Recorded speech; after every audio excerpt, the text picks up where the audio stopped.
Okay, gandang umaga na naman mga kaboss. Samahan niyo po ako ngayong araw. Tayo ay magre-refill ng mineral tubig. At ayun nga ho, papunta na po ako sa aking bicycle.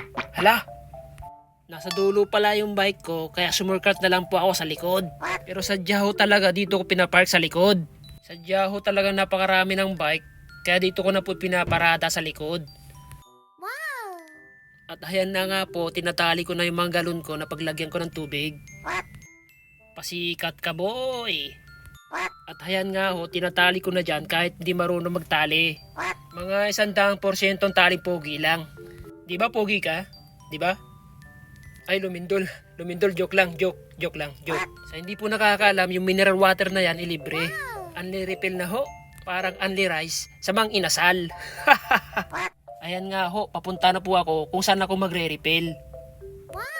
Mga takbong pogi lang po dyan. Takbong pogi lang. Alumindol, joke. Bigla ko tong nakitang sign na ito. Ang ibig sabihin ay Tomare.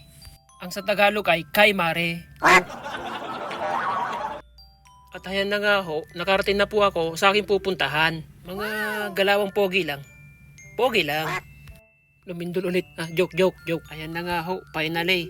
Re-refill na ho natin ang nabiling galon na 5 liters.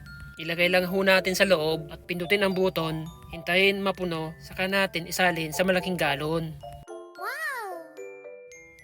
Ayan nga ho, puno na. At isasalin natin sa malaking galon. Kahit ilang beses mong i-refill, okay lang po. At sa mga magtatanong kung anong lasa, parehas lang ho. Mga nabibiling mineral water sa convenience store, tested na po yan. Pogi-pogi mo talaga. Ay lumindol. Joke. Ayan nga ho, pauwi na po ako.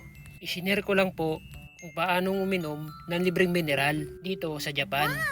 Ay siya, uwi na po ako. Pakipalo naman po, like and subscribe. Maraming salamat po. God bless. Babus!